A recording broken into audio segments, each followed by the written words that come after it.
Seguimos entonces, ahí puso a grabar de vuelta. Bueno, les decía entonces que es importante que logremos en el plasma concentraciones con el antimicrobiano que estén por arriba de la concentración mínima inhibitoria. Si yo sé que tengo que lograr concentraciones por arriba de la SIM en general con los distintos antimicrobianos, también tengo que saber, así como sé eso, tengo que saber que en algunos casos voy a tener antimicrobianos que van a ser denominados antibióticos, antimicrobianos tiempo dependiente, y otros que van a ser denominados concentración dependiente, ahora enseguida se los voy a mencionar.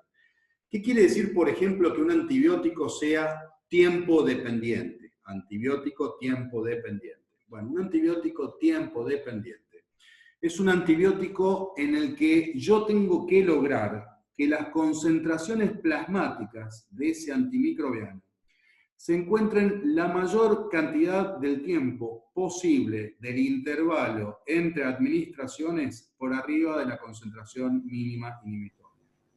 Repito, el antibiótico tiempo dependiente, no importa tanto qué cantidad, qué tan alta es la concentración. No me interesa a mí qué tan alta es la concentración que yo logro, qué tan por arriba de la SIM me encuentro.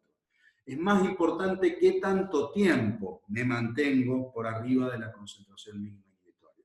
Los antibióticos tiempo dependiente requieren de una exposición prolongada del microorganismo al antimicrobiano para ser efectivos. Este es el caso, por ejemplo, de los antibióticos beta-lactámicos, la mayoría de los macrólidos y las lincosamidas, por ejemplo. Estos antimicrobianos se sabe que son más efectivos cuando yo tengo concentraciones plasmáticas de ese antimicrobiano la mayor cantidad del tiempo posible por arriba de la SIM. La mayor cantidad del tiempo implica que del intervalo entre dos administraciones yo debería tener al menos el 60% del tiempo de ese intervalo entre dos administraciones la concentración por arriba de la SIM. Lo pongo en términos de un ejemplo más concreto. Si yo sé que tengo que administrar, por ejemplo, un beta-lactámico que se administra cada 12 horas a un animal, cada 12 horas, el intervalo entre dos administraciones, en mi caso, es de 12 horas. Yo sé que para que ese tratamiento, el tratamiento de ese foco infeccioso con ese antimicrobiano que voy a administrar cada 12 horas, sea efectivo, tengo que lograr que de ese intervalo de 12 horas, el 60%, por lo menos, el 60% de ese intervalo, las concentraciones plasmáticas de ese antibiótico estén por arriba de la SIM. Eso quiere decir que yo voy a necesitar que por lo menos 7 horas, 7,5 horas, 7 horas y media, por ejemplo, las concentraciones plasmáticas de ese antibiótico estén por arriba de la SIM. ¿Para qué? Para que el tratamiento sea efectivo. Si yo no logro que el antibiótico esté por arriba de la SIM, al menos el 60% del intervalo entre las dosis, es muy probable que ese tratamiento sea un fracaso. Eso quiere decir que me sirve como predictor de eficacia, es un predictor de eficacia el conocer qué tanto necesito, qué tiempo necesito que el antibiótico esté por arriba de la SIM o qué concentración esté por arriba de la SIM en el caso de los antibióticos concentración dependiente. Vuelvo un poquito para atrás. Este grupo de antibióticos que tenemos acá se conocen por ser antibióticos tiempo dependientes, lo que quiere decir que a mí no me interesa tanto alcanzar concentraciones elevadas en el plasma, sino que más bien esas concentraciones se mantengan la mayor cantidad del tiempo posible por arriba de la SIM. ¿Qué implica desde el punto de vista práctico para estos antibióticos? Bueno, en general la implicancia más fácil de comprender es que yo los tengo que administrar con intervalos de tiempo más cortos, en general. Estos antibióticos, en general, los tengo que administrar cada 8 o 12 horas para mantener las concentraciones por arriba de la SIM la mayor cantidad del tiempo posible. A diferencia, por ahí, quizás, de lo que son los antibióticos concentración dependiente. Los antibióticos concentración dependiente, como por ejemplo la aminoglucosa, quinolona, metronidazol y la acitromicina, que es una de las excepciones dentro de los macrólidos, ya lo vamos a ver todos estos, cada uno en detalle, son antibióticos concentración dependiente.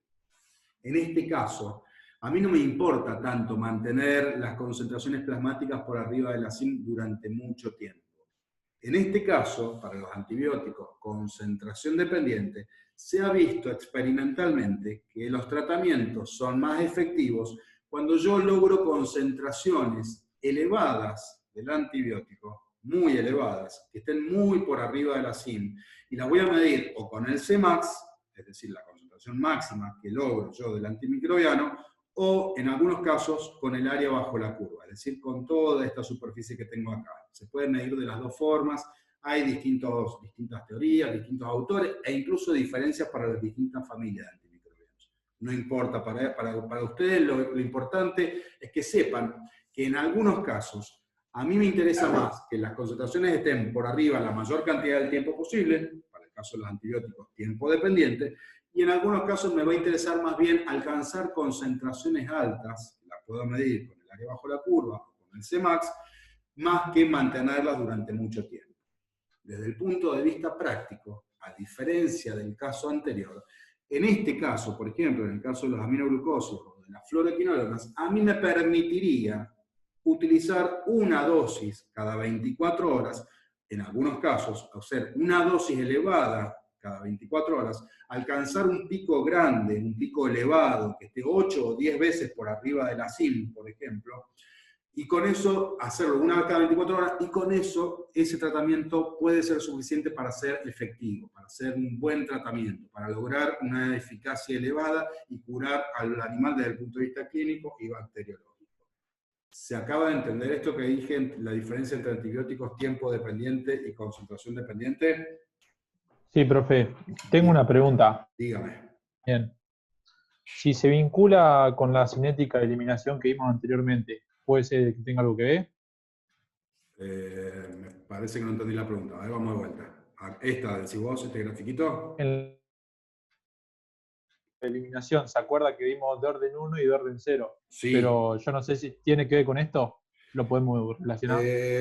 No necesariamente, no. En algunos casos puede estar relacionado por la duración que puede tener una concentración elevada del antimicrobiano, y de hecho a una concentración elevada puede hacer que una cinética de orden 1 pase a ser una cinética de orden 0 o una cinética de orden mixto, pero no está directamente relacionado. ¿Que puede afectarlo? Sí, puede afectarlo, pero no está directamente relacionado. ¿Está bien? ¿Se Sí, entiende? profe. Ahí va. Se entendió. Perfecto. Bien, bueno chicos, y después en cuanto a finalmente, para cerrar la idea en las generalidades de los antimicrobianos, ¿cuáles son los efectos tóxicos o adversos que ustedes tienen que conocer que pueden ocurrir para cada una de las familias de antimicrobianos?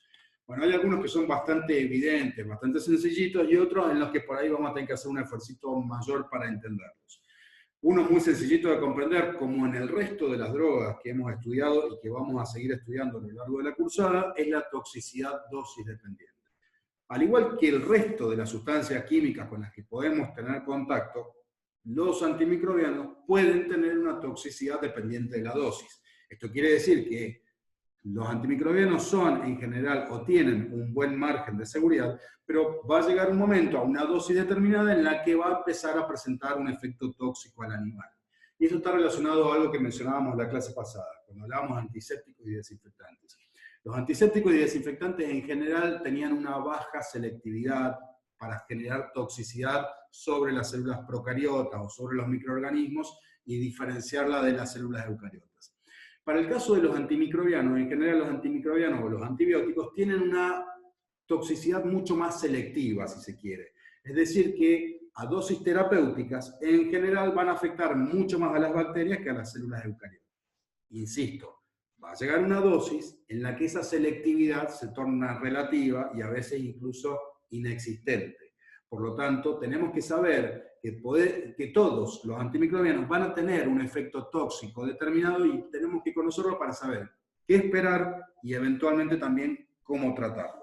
Ya lo vamos a ir viendo caso por caso en un ratito. En algunos casos vamos a tener toxicidad por interacción con otras drogas. Hay muchos ejemplos, pero hay uno que es muy importante porque ocurre frecuentemente que uno tiene que utilizar antimicrobianos con antiinflamatorios, concretamente, y yo creo que incluso el profe Federico se los mencionó en la clase pasada relacionado a un diurético, el ejemplo.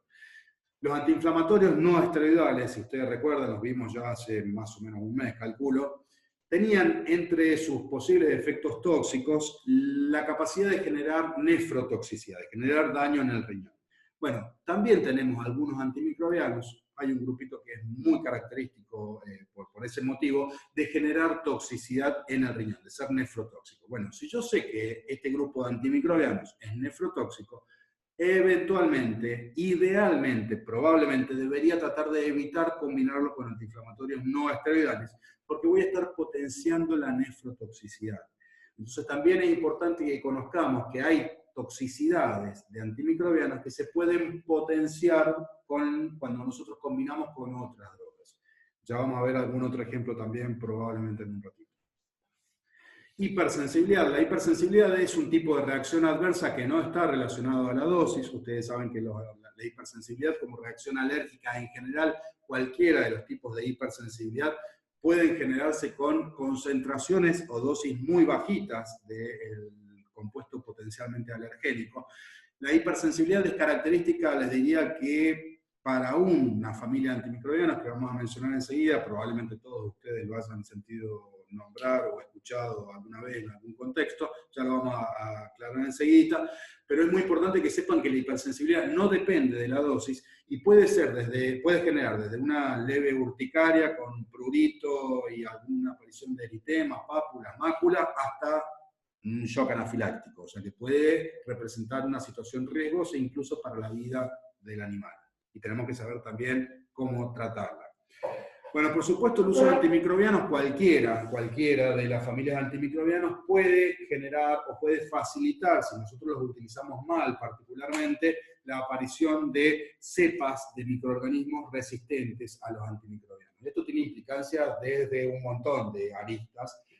La más fácil de entender y de imaginar es que sencillamente, si nosotros promovemos la resistencia de un microorganismo a un antimicrobiano determinado, la próxima vez que lo necesitemos no nos va a servir porque ese microorganismo va a ser resistente. Pero además también podemos estar favoreciendo el pasaje de microorganismos resistentes desde los animales al ser humano y generar también problemas desde el punto de vista de la salud pública. En relación a esto vale la pena hacer una aclaración, porque es muy frecuente que cometamos errores nosotros como veterinarios, al igual que los médicos, en el uso de antimicrobianos, por ahí por no prestar atención a la forma en la que los utilizamos. Es muy importante que sepamos elegir el antimicrobiano de acuerdo a todo lo que hemos mencionado anteriormente, a la cinética del antimicrobiano, al espectro que tiene, si es bactericida, si es bacteriostático, a la toxicidad, porque si no vamos a facilitar la aparición de resistencia. Y en ese sentido, chicos, es muy importante que respetemos siempre, siempre, siempre el régimen posológico, el intervalo entre administración de los antimicrobianos. Si hay que administrarlo cada 8 horas, es cada 8 horas, ni cada 10, ni cada 12, cada 8. Si hay que administrarlo cada 12, igual, y si hay que administrarlo cada 24, igual. El intervalo de administraciones es muy importante, al igual que la dosis, tanto o más importante que la dosis, y tengan en cuenta esto que acabamos de mencionar recién. Hay antimicrobianos que son tiempo dependientes, y es más importante justamente el intervalo de administración que la dosis misma. Del mismo modo también es importante la duración del tratamiento, porque por ahí tendemos como seres humanos, todos nosotros, tendemos a suponer que cuando el animal empieza a demostrar signos de haberse curado, de haber logrado una cura clínica, vemos que el animal se siente mejor, empieza a comer, a tomar agua, se traslada, empieza a hacer su vida más o menos normal, uno supone que puede cortar la administración del antimicrobiano y se acabó el problema. Bueno, no, está mal, porque la cura clínica muchas veces no se condice necesariamente con la cura bacteriológica. Y este aspecto es muy importante, porque muchas veces, si cortamos el antimicrobiano antes de un lapso de tiempo determinado, podemos estar dejando en ese foco infeccioso bacterias que han sido expuestas a concentraciones bajas del antimicrobiano y de esa manera, y vivas, por supuesto, y de esa manera también podemos estar promoviendo la aparición de microorganismos resistentes. Normalmente, cada proceso infeccioso, cada patología que ya van a ir viendo y deben haber visto en algunos casos ya en patología médica, tiene una duración determinada sugerida de administración de antimicrobianos. Pero en principio no es conveniente, en ningún caso, con algunas excepciones, pero no es conveniente en ningún caso administrar antimicrobianos con un periodo de tiempo menor a los 5 días, idealmente menor a los 7 días, les diría, chicos. No se puede administrar un antimicrobiano 2 días, 3 días, 4 días, como por ahí se escucha que se hace porque el animalito se empezó a sentir bien. Está mal, eso está mal, es peligroso porque puede generar la aparición de microorganismos resistentes. Así que por favor, seamos conscientes en ese sentido y respetemos los tiempos de administración, los intervalos y las dosis adecuadas. Del mismo modo, y si se quiere, en el otro extremo del espectro de situaciones que podemos lograr o podemos tener por el mal uso de antimicrobianos en cuanto a la duración del tratamiento o en cuanto a la dosis utilizada, es el que se generen disbiosis o disbacteriosis, que son estas situaciones que mencionamos ya en la clase pasada y de vuelta hace un ratito, que es básicamente son las alteraciones de la flora normal del organismo en un sitio anatómico determinado. Las disbiosis o las disbacteriosis implican que uno elimina la flora normal, la flora banal, y eso facilita la proliferación de microorganismos patológicos que van a generar un problema mayor muchas veces que el que tenía inicialmente. La disbiosis se produce a veces con dosis terapéuticas de algunos antimicrobianos, y particularmente en algunas especies más que en otras, y en algunos casos porque o lo usamos con dosis muy elevadas o durante periodos de tiempo muy prolongados. Nosotros tenemos que estar atentos a la posibilidad de que esto se produzca porque la disbiosis se puede manifestar de distintas maneras, desde una diarrea hasta la aparición de una micosis en la mucosa bucal de un animal, por ejemplo. Así que tenemos que estar atentos porque cuando eso ocurre es probable que tengamos que suspender la administración de antibióticos o si no queda más remedio por ahí combinarlo con algún antifúngico o con algún otro antimicrobiano. Bueno, se verá esto, ya lo verán en otras materias más adelante, pero tienen que saber que es una de las manifestaciones posibles del uso de antimicrobianos en el animal que se produzcan disbiosis y disbacteriosis que son sinónimos, con todas las consecuencias que eso implica. Y por último, y no por eso menos importante, ustedes, nosotros, vamos a trabajar y frecuentemente vamos a necesitar utilizar antimicrobianos en animales que son animales de abasto o animales de producción de alimentos para consumo humano. Todos. Ya hago la aclaración acá porque suelo escuchar en los exámenes respuestas como no voy a usar ese antimicrobiano porque deja residuos. Sí. Todos los antimicrobianos pueden dejar residuos en alimentos de consumo humano o en tejidos animales que van a consumo humano. Todos. No es que va a haber antimicrobianos que no dejen residuos. Va a haber antimicrobianos que dejan menos residuos y otros que dejan más residuos o durante tiempos más prolongados. Ustedes lo que tienen que saber es que en cada caso tenemos que respetar el periodo de resguardo, el periodo de retira, el periodo de carencia, de acuerdo a libros que vayan a leer, que deben haber visto ya probablemente en las clases que deben haber tenido con Federico de farmacocinética. Cada una de las drogas, ustedes saben que utilizamos en animales de producción, tienen un periodo de resguardo determinado que sirven para esperar el tiempo suficiente para que en el tejido que va a consumo humano las concentraciones caigan por debajo del límite máximo de residuos que se supone es seguro para los consumidores. Y le digo esto porque en la mayoría de los casos los residuos de antimicrobianos en los alimentos pueden generar quizá una disbiosis en el consumidor, quizás puedan generar algún malestar, puedan propiciar la aparición de resistencia en el consumidor porque las bacterias propias de la flora, por ejemplo, intestinal de las personas se va a ver expuesta a concentraciones bajas del antimicrobiano, pero también en algunos casos los residuos de antimicrobianos en alimentos pueden generar un shock anafiláctico y matar a una persona o generar una aplasia medular y matar a una persona. Es decir, que en algunos casos los residuos de antimicrobianos en alimentos de cualquier tipo, leche, huevos, carne, lo que se les ocurra, son particularmente importantes y pueden representar un riesgo para la vida del consumidor. Así que es muy importante que esto lo tengan en cuenta. Bien, y esto está relacionado a lo que mencionábamos recién. Cuando vayamos a combinar antimicrobianos, de hecho a ustedes se les va a preguntar probablemente en el examen si es posible combinar dos antimicrobianos determinados. ustedes tienen que saber que la combinación de antimicrobianos puede generar básicamente, o puede tener básicamente dos consecuencias, que son el sinergismo y el antagonismo. Esto ya también lo deben haber visto en las primeras clases de farmacología. El sinergismo implica básicamente que un antimicrobiano potencia o facilita la acción del otro, puede haber sinergismo de potenciación o de suma, y el antagonismo implica que un antimicrobiano dificulta o impide la acción del otro. Ya vamos a ver enseguida algunos ejemplos para que esto quede claro. En principio, esto se los pongo como para que más o menos se entienda de qué estamos hablando.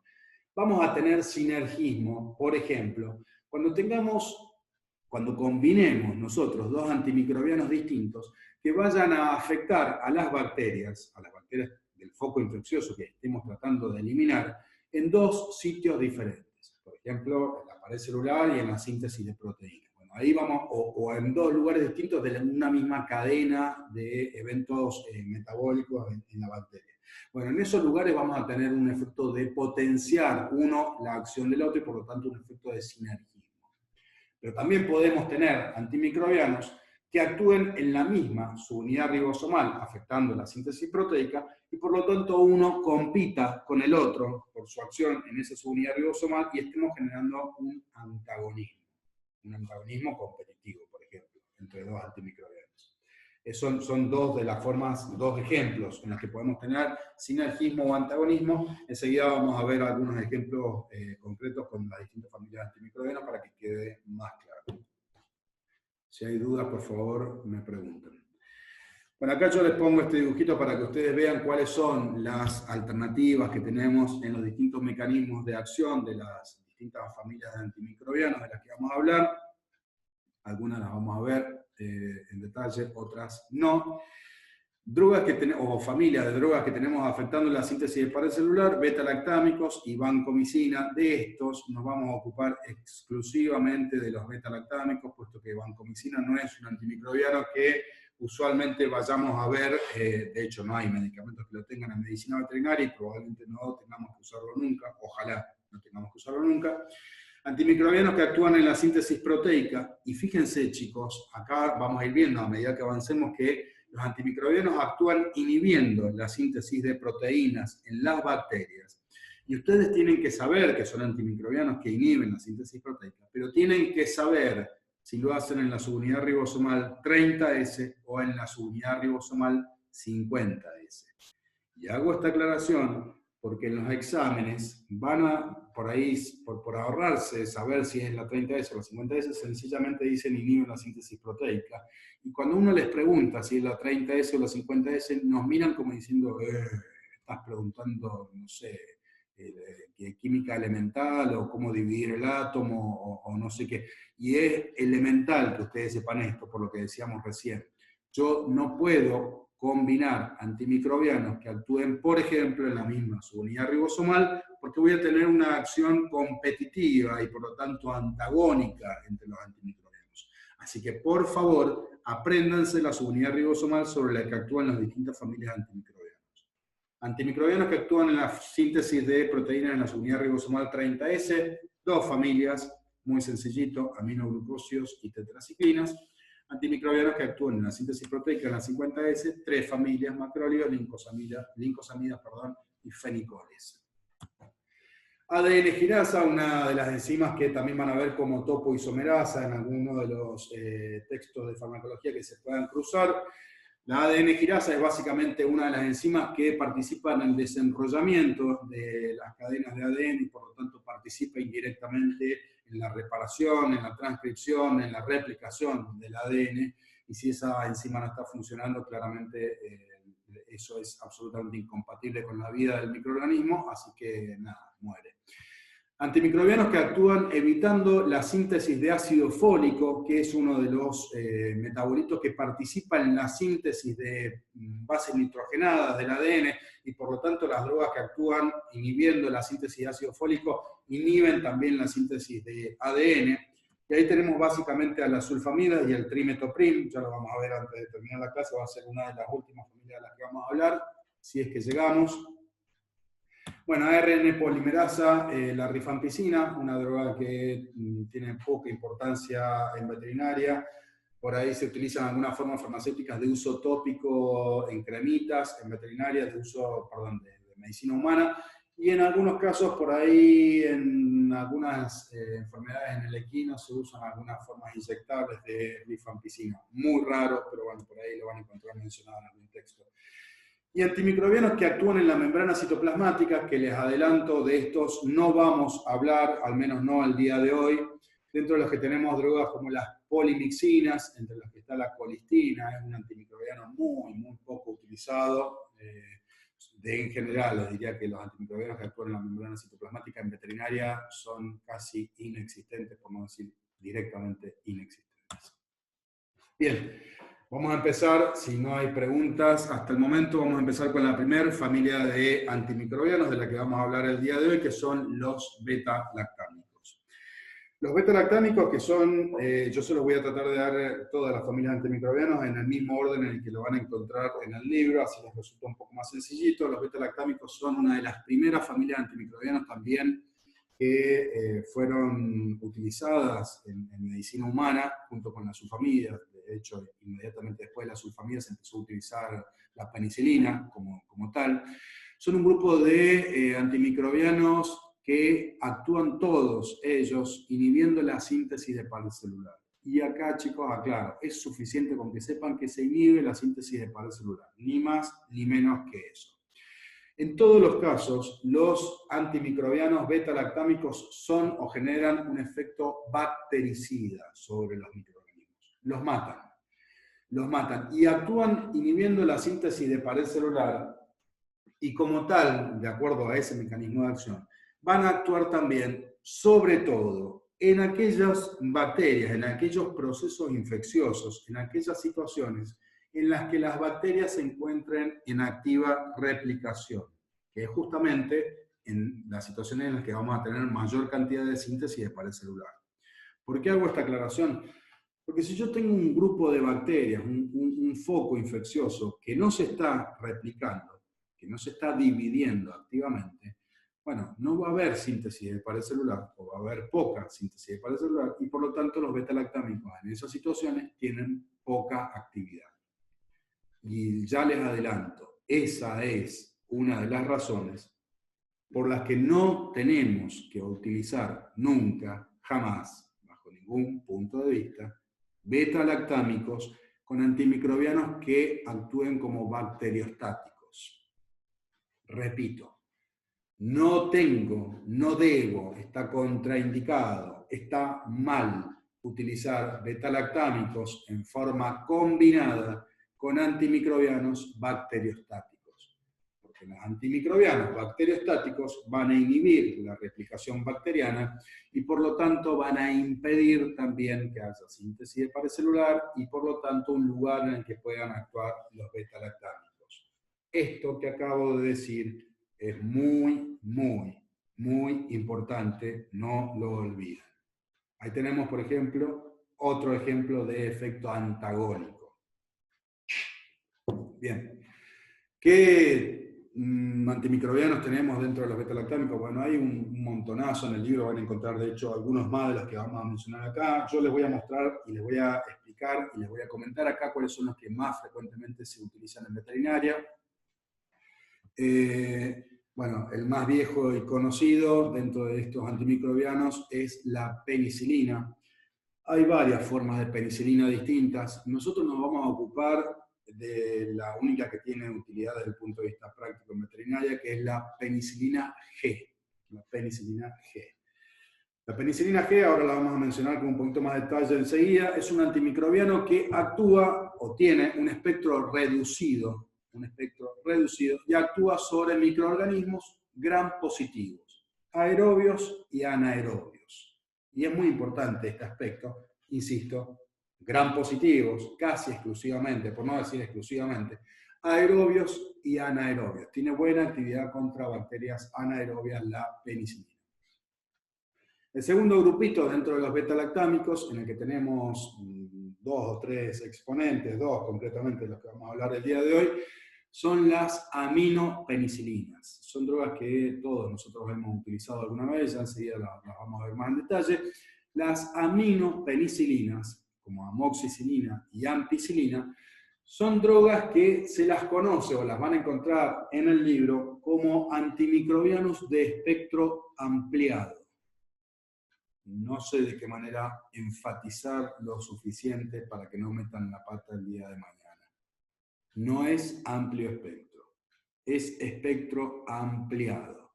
Esto quiere decir que las aminopenicilinas, como amoxicilina o ampicilina, mantienen el espectro reducido que tenía la penicilina, pero incluyen, en este caso, a una gran cantidad también de microorganismos gram negativos. Por eso se dice que ampliaron el espectro, y vamos a decir entonces que son de espectro ampliado. No amplio espectro. Por favor, chicos, no amplio espectro.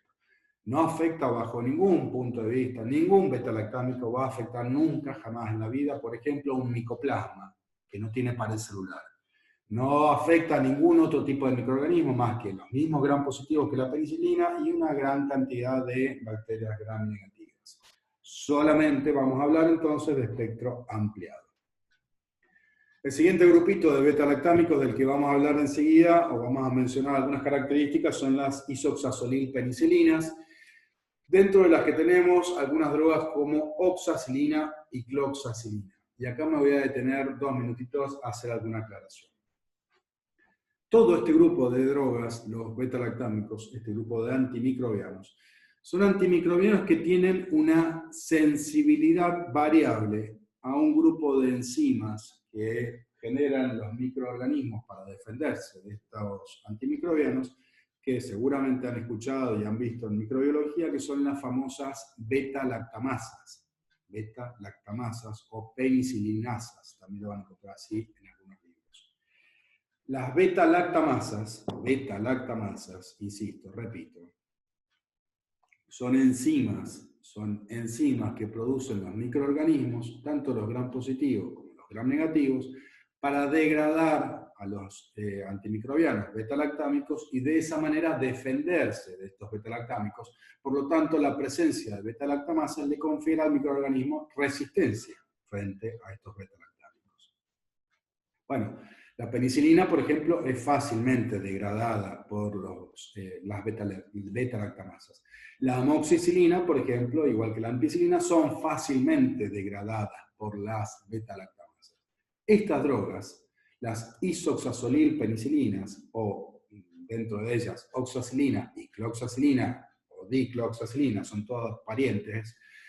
Las isoxazolilpenicilinas son drogas o beta-lactámicos naturalmente resistentes a la acción de las beta-lactamasas. Esto quiere decir que oxacilina y cloxacilina no son degradadas por las beta-lactamasas. Tienen el anillo beta-lactámico escondido, de tal manera de que las beta-lactamasas no lo afectan. Por eso se dice que son naturalmente resistentes a la acción de las beta-lactamasas.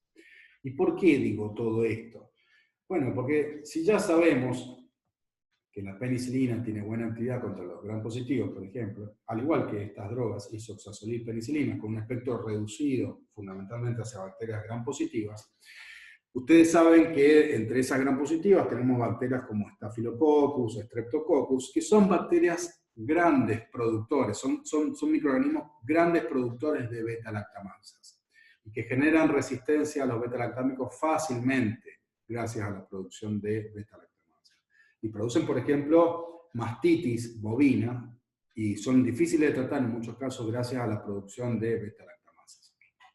Bueno, estos antimicrobianos, las isoxazolilpenicilinas, son una buena alternativa para tratar infecciones causadas por microorganismos productores de beta-lactamasas. Entonces ya vamos a verlo con algún ejemplito. Y finalmente tenemos dentro de los beta-lactámicos una gran familia de antimicrobianos, que en algunos libros por ahí los ponen por fuera de los beta-lactámicos, aunque estructuralmente son muy parecidos, casi idénticos, que son las cefalosporinas. Nosotros los vamos a considerar como beta-lactámicos y así los van a encontrar también en el libro del que están estudiando. Las cefalosporinas tienen un espectro variable sobre los distintos microorganismos. Ya vamos a verla enseguida con más detalle. De acuerdo al momento en el que fueron surgiendo, las cefalosporinas tienen mayor acción sobre gram positivos o mayor acción sobre gram negativos. Enseguida lo vamos a ver con mayor detalle. Quedan 3 minutitos, en 3 minutos se corta, vamos a parar 5 minutos o 10 minutitos para calentar el agua y seguimos. Bien, la penicilina, acá antes de que se corte vamos a hacer voy a ir adelantando algunos conceptos importantes. Probablemente uno de las características más importantes de la penicilina G, que es insisto, la que vamos a utilizar, es que es un antimicrobiano ácido lábil. Es un antimicrobiano ácido lábil. Esto quiere decir que la penicilina, como tal, no tolera el pH ácido del estómago y, por lo tanto, obviamente, no puede ser administrado por vía oral. Por lo tanto, la penicilina la vamos a encontrar siempre en forma inyectable. Y se puede administrar técnicamente por cualquiera de las 3 vías de administración inyectables más comunes: subcutánea, intramuscular y endovenosa. ¿De qué depende? Bueno, depende del tipo de formulación farmacéutica del que estemos hablando. La penicilina G, como tal, la podemos encontrar como sal sódica o potásica, es decir, combinada con sales sódica o potásica, como sal procaínica o benzatínica. Son 3 formas en las que podemos encontrar penicilina: sódica o potásica, procaínica y benzatínica. ¿Qué diferencia hay entre estas 3? Bueno, es muy sencillito. La forma sódica o las sales sódica o potásica son sales solubles en agua. Es decir, que cuando yo utilizo una sal sódica, estoy hablando de penicilina, estoy hablando de una solución. Es una solución de penicilina, la sódica o potásica. En cambio, procaínica y benzatínica son sales insolubles, que cuando son combinadas con la penicilina forman suspensiones, no soluciones. Por lo tanto, la procaínica y la benzatínica, como ustedes saben, y ya lo hemos mencionado en varias oportunidades, no las puedo administrar por vía endovenosa. Procaínica y benzatínica solamente se administran por vía subcutánea o intramuscular. La procaínica es un poco más soluble que la benzatínica. Esto quiere decir que la benzatínica genera una suspensión que en general se va disolviendo mucho más lentamente que la procaínica. Ahora enseguida vamos a ver, cuando volvamos en los próximos 10 minutos, cuál es la diferencia práctica entre la sódica, la procaínica y la benzatínica. Ahora les corto ya para evitar que se me corte solo si es que ya no ocurrió. No ocurrió. Bueno, ahí nos volvemos en 10 minutos, chicos.